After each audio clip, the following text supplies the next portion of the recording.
Vamos conversar com o Vidal Barbosa, ele é presidente da União Estadual por Moradia Popular. E também com o Manuel Divino, ele é diretor da União por Moradia Popular. Nosso programa hoje vai discutir questão habitacional do estado de Goiás. Vidal, qual que é o trabalho que essa união desenvolve aqui no estado? Bom dia, telespectadores da TV Magnífica. É um prazer estar aqui. A União, ela é uma entidade que congrega os sem-tetos de Goiânia, do estado de Goiás. Os movimentos, às vezes, as pessoas estão soltas, sem ter moradia, sem ter onde se agarrar em alguma coisa. Então nós começamos a nos organizar, a juntar, criamos a União Estadual por Moradia Popular e a partir daí começamos a desenvolver alguns projetos de alternativa de moradia, como a economia solidária. As pessoas começam a guardar dinheiro e depois compram uma terra e dividem entre si. Essa questão da invasão, vocês têm alguma influência em relação a essas invasões, essa invasão grande, que é a maior da história, né, do Parque Oeste Industrial? Como que vocês veem essa questão da invasão? Sim, a União, eu gostaria de cumprimentar aqui o pessoal da TV Magnífica. Um bom dia a todos os telespectadores. A União Estadual por Moradia, ela desenvolve um papel muito importante na sociedade, que é de agregar, associar as pessoas que não têm moradia. A questão do Parque Oeste Industrial é uma questão mais específica, onde nós fizemos parte, nós estamos fazendo parte como apoio, prestando apoio, assessoria, e no que for as famílias forem necessárias lá. Nós não tivemos muito na questão da organização, mas a gente está lá acompanhando as famílias, estamos acompanhando o processo de negociação também. E esperamos um desfecho lá que venha atender os anseios da comunidade, venha atender os interesses daquelas famílias que realmente estão sendo excluídas aí dos programas de habitação ou até mesmo da falta de moradia que Goiânia hoje se encontra. Vidal. Eu queria colocar um pouco sobre essa questão do Parque Oeste. A ocupação do Parque Oeste, ela se deu de forma desorganizada e involuntária. Nós, quando tomamos conhecimento e fomos chamados para ajudá-los, nós fomos mais para abrir canal de negociação com as autoridades e para, junto, buscar uma saída. Havia muita especulação de que as pessoas que estavam no Parque Oeste eram pessoas que não precisavam. Isso não é verdade. Tem quase 10 anos que não tem programa de habitação em Goiânia. Nós sabemos que é da humanidade, em tudo quanto é lugar tem oportunista, como tem oportunista no governo, tem oportunista, inclusive dentro do próprio movimento, mas isso é da humanidade, isso é do ser humano. Cabe à autoridade verificar, fazer um cadastro social e levantar quem realmente precisa ou não. Não criminalizar de forma irresponsável, como tem sido feito pela doutora Graça Correia e como tem sido feito irresponsavelmente também pela Polícia Militar.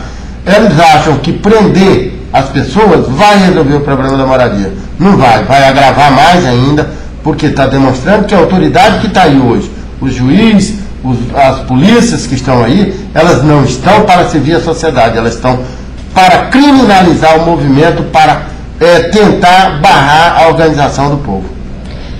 Vidal, esse ano a gente observou que aconteceram várias invasões em Goiânia, em todo o estado, principalmente essa do Marques de Abreu, que foi muito grande, e essa do Parque Oeste Industrial. Você acha que essas invasões vêm crescendo, essas ocupações vêm crescendo, ou sempre foi assim? Não, a gente precisa lembrar bem que houve uma determinada época, não havia política habitacional, as pessoas começaram a ocupar os espaços urbanos. Houve uma época que houve muita ocupação, em 79, Nova Esperança, em 81, Fim Social, e depois o Parque Anhanguera, o Dom Fernando, o Aroeira, tudo dentro de uma sequência, tudo isso na década de 80. O governo começou a desenvolver alguns programas que não, embora não fosse do jeito que a gente achava que deveria, mas deu uma contida nisso, que foi a Vila Mutirão e os assentamentos tanto do Curitiba os vários Curitiba do 1 até o 4, o assentamento feito no Jardim Tiradentes e o conjunto Veracruz, que foi construído o conjunto Veracruz. Com isso deu uma barrada nesse processo. Só que parou, não se fez mais moradia, as famílias continuaram crescendo, gente continuou vindo para Goiânia e os casais, a juventude continuou casando e tendo filho e necessitando de moradia.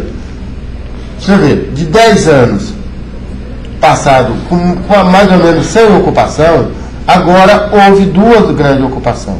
A do Marco de Abreu, que foi feito por famílias daquela região que não tinha onde morar, e a do Parque Oeste, que é gente de Goiânia inteira, tem gente da cidade inteira. No Parque Oeste se diz que tem quase 5 mil famílias. Eu não sei os dados corretos, mas eu sei que é muita gente, é muito grande, nós estamos acompanhando, estamos começando a fazer um levantamento também junto com a Prefeitura, que foi uma conquista do movimento, em forçar a Prefeitura e a GEAB, o governo do Estado, a ir lá levantar, saber quem é quem lá no Parque Oeste, que é para você separar o joio do trigo e não ficar criminalizando o movimento da forma que vem sendo feito. Se houver política habitacional, a ocupação diminui. Você pode notar, no governo do professor Darcy Accorsi, houve uma única ocupação naquela época. No governo seguinte do professor Niol Bernais, não houve ocupação. E no governo agora do Pedro Wilson, as ocupações se deram nesse último ano. Por quê? Pedro fez muita coisa em Goiânia para a área da habitação, mas para atender a área de risco. Tanto é que nós não tivemos morte em questões da chuva. Mas só atender as áreas de risco, as pessoas já estavam morando lá, aqueles já estavam lá. Não fez nada, não se produziu nenhuma habitação para as novas moradias, para as novas famílias que precisam de moradia. Por isso houve essas duas grandes ocupações, e você pode ter certeza, essas ocupações, elas atingem 5 mil famílias, Goiânia tem 58 mil sem teto, morando de favor, morando aí em situações insalubres, morando de aluguel, e a situação está ficando cada dia pior.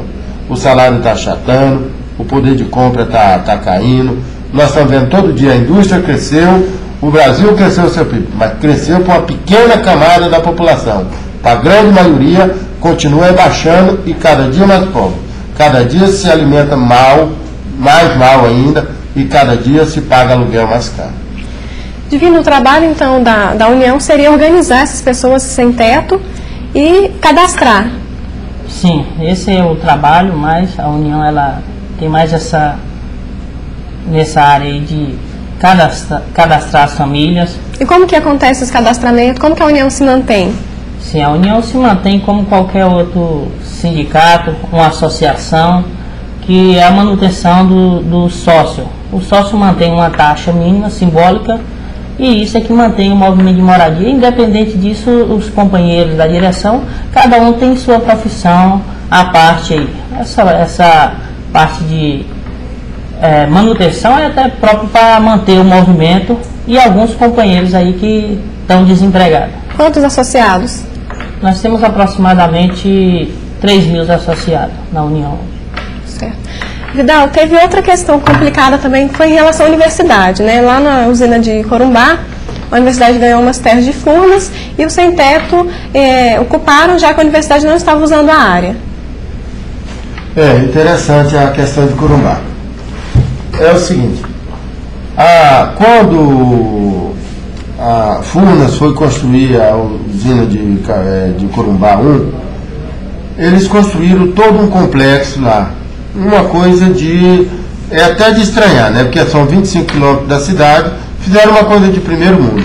São casas muito grandes e boas, são centros comerciais, são um clube, tem hotel, tem piscina, tem área de lazer, tem área de igreja. Quando Furnas se desmobilizou para a construção de novas usinas, fez a doação daquela área para a Universidade Federal de Goiás. A universidade deixou abandonada a área e em Caldas Novas, por ser uma cidade turística, tudo é muito caro. E os sem-teto, sem ter onde morar e vendo aquela vila sendo destruída, passaram a ocupar lá. Antes ocupavam os policiais, depois retiraram os policiais e outras pessoas foram e ocuparam. eram em torno de 130 famílias, começaram a reformar as casas, limparam a vila, passaram a dar função social para aquela vila. A universidade entrou na justiça, ganhou uma liminar, tentando negociar de todas as formas com a professora Milka, com o professor Lázaro, conseguimos conversar no Ministério da Cidade, com o ministro Olívio, com o ministro Tasso. Eles tentaram convencer ela, já que a universidade não vai se instalar lá, porque todas as alegações deles é que a universidade não dispõe de recursos, e nós estamos vendo hoje claramente a universidade sendo privatizada, embora faça-se um discurso de que a universidade não foi privatizada. Não foi privatizada, é verdade, deu conta até de enganar os alunos, deu conta de enganar vocês que estudam aqui. Não privatizou os prédios, mas privatizou o ensino. Estão levando os alunos para as escolas particulares, dando bolsa de estudo nas escolas particulares. Então o ensino, não existe ensino público e gratuito hoje. Isso, o que está se colocando uma enganação, é forma de embromar a sociedade. As universidades estão cada dia mais sucateadas. A Universidade Federal é uma delas, está sucateada e não há disponibilidade de recursos, pelo menos do que a gente sabe, pelo menos as coisas que são informadas no Conselho Nacional das Cidades, é que as universidades não têm e não dispõem, e não é projeto do governo, nem do anterior e nem desse, investir. Foram lá, retiraram aquelas famílias, que é o mais grave, retirou, largou a vila abandonada, está sendo depedrada. Eu convidei um dia desse um grupo de alunos, que foram lá e olharam e viram, está depedrado, e agora está em estado muito pior.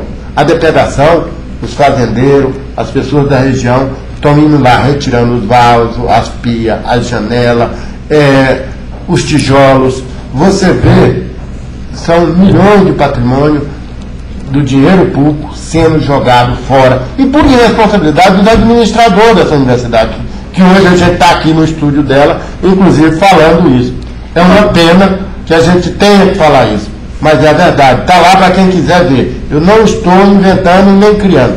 Está lá. A Vila Oval de Corumbá está totalmente abandonada, com 2 guardas, simplesmente 2 guardas numa portaria, num projeto enorme igual aquele, que é de 53 alqueires de terra. É contraditório, né, Vidal, porque a universidade que estuda os movimentos populares, que na teoria também apoia, na hora que precisa mostrar isso, né, que uma área que ela não usa, que ela não precisa, no caso que ela não tem dinheiro para investir, ela não pode doar, não pode deixar com que as pessoas sem teto fiquem lá. É mais grave ainda, não é isso não.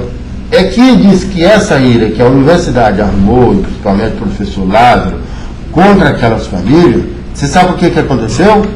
Porque estava nas vésperas da universidade passar para terceirizar aquilo para uma pessoa lá da região de Caldas Novas, para exploração numa espécie de hotel, fazenda, numa espécie, com a desculpa de que lá ia montar uma escola de turismo, porque Caldas Novas, a vocação de Caldas Novas é correto, que é turismo, mas tem muito lugar em Caldas Novas para se colocar turismo, e quem tem hoje empresários que têm dinheiro para investir em escolas, que investem em Caldas Novas, não pegam um patrimônio público já existente e dê de mão beijada, como tem sido dado o patrimônio nacional para todo mundo, como foi dado às telecomunicações, como foi dado e como querem se dar a Petrobras, como se deram a exploração de petróleo para o mercado estrangeiro. Então, quando se fala em sem teto, é porque é a parte mais fina da corda, é a parte mais fraca. Por isso que foi despejado. Porque se fosse dado para essas pessoas que estavam sendo prometidos, com certeza eles estariam lá.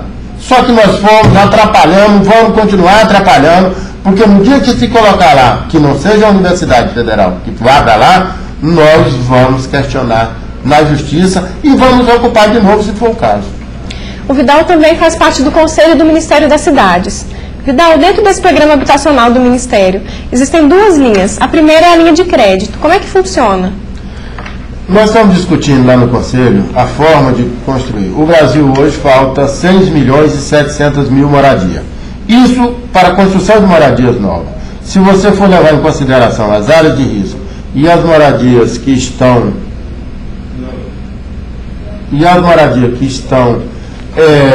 em estado degradável, esse número sobe para muito mais.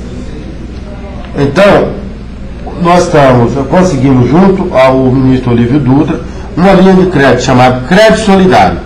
É para atender de 0 a 3 salários mínimos, com juros zero, e as pessoas vão pagar em até 20 anos. Qual é a forma? Será beneficiada essa família, será um sistema de autoconstrução e devolve em 240 meses com a correção monetária, sem juro algum. A outra linha, que é a aprovação do Fundo Nacional. O primeiro projeto de iniciativa popular apresentado no Congresso Nacional, nós conseguimos aprovar o ano passado na Câmara, agora está no Senado, já passou na Comissão de Constituição e Justiça, que o relator foi o senador Antônio Carlos Magalhães, e agora está na Comissão Econômica do Senado. Nós aguardamos que seja votado ainda este ano, porque este projeto permite que seja construída moradia para as famílias que não têm nada, as famílias de renda zero. E não é doado. Nós sempre estamos falando, o nosso projeto não é doação, o nosso projeto que tenha subsídio, as famílias entram com a quantia, o governo entra com outra. Nós não queremos as coisas de graça, as famílias não querem de graça, as famílias querem ter condição de construir a sua casa. Hoje a parte mais cara na construção de uma casa é o terreno e a infraestrutura. Se o governo entrar com isso, o resto as famílias dão conta de fazer. No caso seria a mão de obra, ficaria por conta das famílias. A mão de obra e até parte do material. Certo. Então, eu agradeço a sua presença aqui no nosso programa, Papo de Redação. Uma boa manhã para você. Obrigado, Divino. Nós agradecemos o espaço que nos foi dado aqui. Queremos nos colocar à disposição a qualquer momento que vocês acharem importante fazer o debate sobre essa questão da moradia. Nós estamos abertos, dispostos a vir e discutir. Não é só aqui vindo dizer que vai ocupar terra, não. É trazendo propostas concretas. Nós temos proposta concreta para habitação, para a construção de habitação para baixo custo. As famílias querem contribuir para a construção da sua própria casa. Muito obrigado e me coloco à disposição. A União agradece, né, pelo esse espaço que foi aberto aqui pela TV, e nós colocamos à disposição de qualquer pessoa, qualquer cidadão que tenha interesse de participar desse processo, discutir moradia com qualidade e moradia para todos, que Goiânia seja uma cidade de todos e cada dia nós possamos ter mais qualidade de vida. A gente fica por aqui, até a semana que vem.